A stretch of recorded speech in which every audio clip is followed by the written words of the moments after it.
दोस्तों, अब चीन को जवाब देने का समय आ चुका है। भारतीय सेना पूरी तरह से एक्शन मोड में है और कई सारे हथियार, टैंक, तोप, मिसाइल और लड़ाकू विमान पूरी तरह से तैयार है। किसी भी वक्त चीन पर हमला किया जा सकता है। और दोस्तों, खबर ये आ रही है कि भारतीय सेना की तैयारी देख चौंक गया चीन और अपने सेना को भारत के जमीन छोड़कर पीछे जाने के लिए कह दिया है। और दोस्तों, आप तो जानते ही है कि अमेरिका भी चीन से बेहद परेशान है और अगर ड्रैगन को अभी रोका नहीं गया तो दुनिया के लिए बहुत बड़ा मुसीबत पैदा करेगा चीन, और वो शुरू भी हो चुका है। अमेरिका कभी डायरेक्ट चीन पर हमला नहीं करेगा, बल्कि अभी वे भारत के माध्यम से चीन पर कार्रवाई करना चाहते हैं और इसीलिए अमेरिका भारत को अपने सबसे खूंखार हथियारों से मदद कर रही है। और इस अमेरिकी हथियारों से भारतीय सेना की ताकत में बहुत ज्यादा इजाफा हुआ है।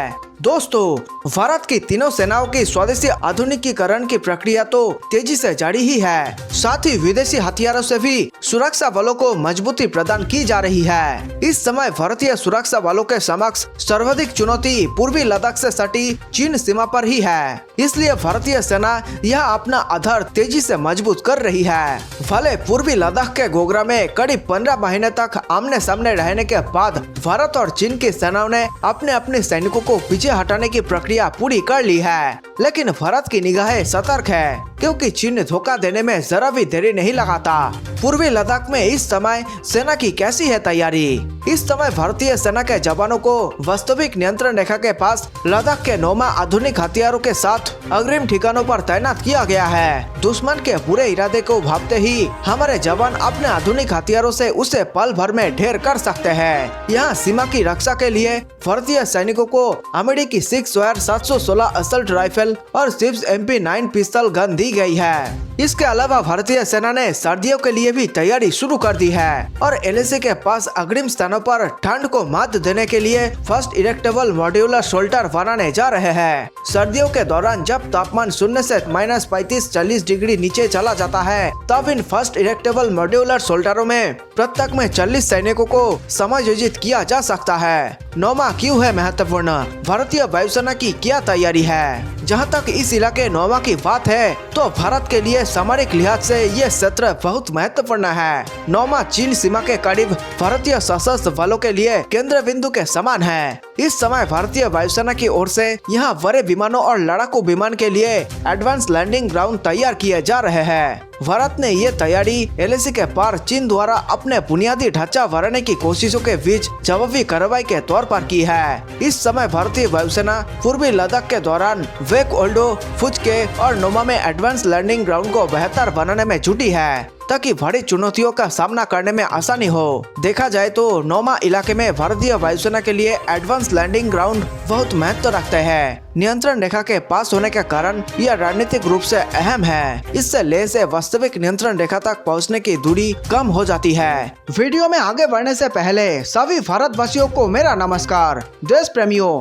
वीडियो को लाइक करके आप 5 स्टार दे सकते हैं ताकि हम आपके लिए रोज ऐसे ही राष्ट्रहित में वीडियो लाया करें। दोस्तों, देश हित से जुड़े तमाम खबरों पर हम लगातार नजर बनाए हुए हैं, इसलिए चैनल को सब्सक्राइब करना ना भूलें। हम चाहते हैं कि भारत के कोने कोने में देश हित से जुड़े सभी जानकारी फ्री में पहुंचाई जाए, तभी हमारा प्यारा भारत चीन से आगे निकल पाएगा।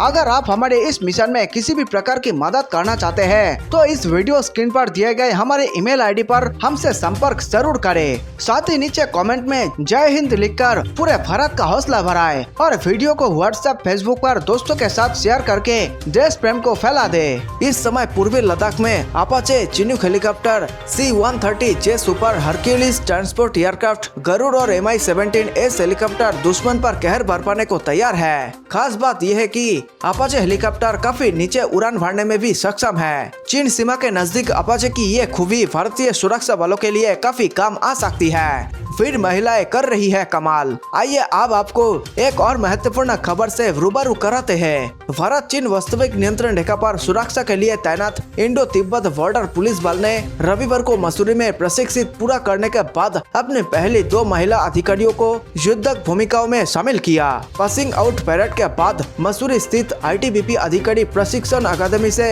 कुल 53 अधिकारी अधिकारी उत्तीर्ण हुए। आक्रमण में मुख्य अतिथि के रूप में उत्तराखंड के मुख्यमंत्री पुष्कर सिंह धामी शामिल हुए थे। इस दौरान आईटीबीपी के महानिदेशक एस देसवाल भी उपस्थित रहे। धामी और देसवाल ने पासिंग आउट परेड और सत्यापन समारोह के बाद दोनों महिला अधिकारियों प्रकृति और दीक्षा को अर्धसैनिक बल में शुरुआती स्तर के अधिकारी रैंक सहायक कमांडेंट पद से नवाजा। कार्यक्रम में दोनों महिला अधिकारियों ने देश सेवा की शपथ ली। हम आपको बता दें कि आईटीबीपी ने संघ लोक सेवा आयोग द्वारा आयोजित अखिल भारतीय परीक्षा के माध्यम से 216 से अपने कैडर में महिला लड़ाकू अधिकारियों की भर्ती शुरू की। इससे पहले ये केवल कांस्टेबल रैंकों में महिलाओं की भर्ती करता था।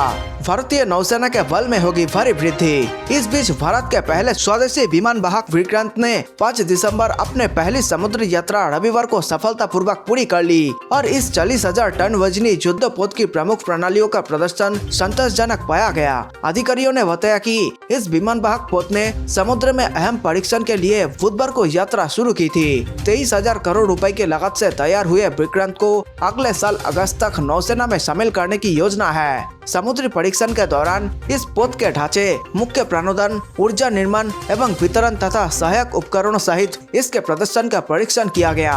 विक्रांत को भारत की आजादी की 75वीं वर्षगांठ आजादी का अमृत महोत्सव के उपलक्ष्य में होने वाले समारोह के साथ नौसेना में शामिल करने का लक्ष्य रखा जा रहा है। इस युद्धपोत में MiG-29 के लड़ाकू विमान, कमोव 31 हेलीकॉप्टर, MH-60R बहुभूमिका हेलीकॉप्टर उड़ान भर सकते हैं। इसमें 2300 से अधिक डिब्बे हैं जिन्हें चालक दल के लगभग 1700 लोगों के लिए डिजाइन किया गया है। इनमें महिला अधिकारियों के लिए विशेष केबिन भी शामिल है। गौरतलब है कि इसी नाम के एक जहाज ने 50 साल पहले 1971 के युद्ध में अहम भूमिका निभाई थी। जहां तक इस विमान वाहक जहाज की बात है तो यह करीब 262 मीटर लंबा और 62 मीटर चौड़ा है। इसकी ऊंचाई 59 मीटर है। इसका निर्माण 2009 में शुरू हुआ था। इसे कोचिन शिपयार्ड लिमिटेड ने निर्माण किया है। इसे 2022 में नौसेना में शामिल किए जाने से पहले समुद्र में कई परीक्षण किए जाएंगे। देखा जाए तो भारत के पास अभी सिर्फ एक विमान वाहक पोत INS विक्रमादित्य है। उल्लेखनीय है कि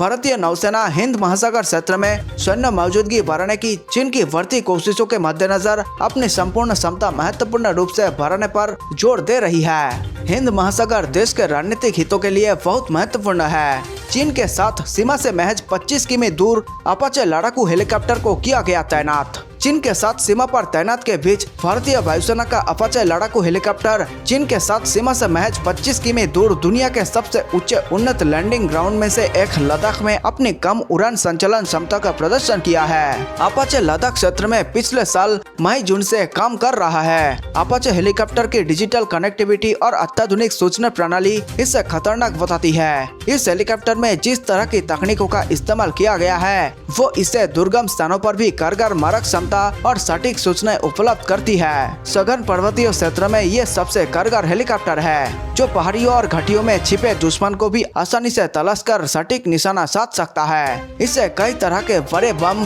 बंदूकों और मिसाइलों से लैस किया जा सकता है। देशवासियों, वीडियो अंत तक देखने के लिए आप सबका बहुत बहुत धन्यवाद। मेरे देश प्रेमियों, नीचे कमेंट में जय हिंद लिखकर आप हमारे वीडियो को 5 स्टार दे सकते हैं ताकि हम आपके लिए ऐसे ही देशभक्ति वीडियो लाया करें। जल्द मिलते हैं एक और जानकारी पूर्ण वीडियो के साथ। नमस्कार, धन्यवाद।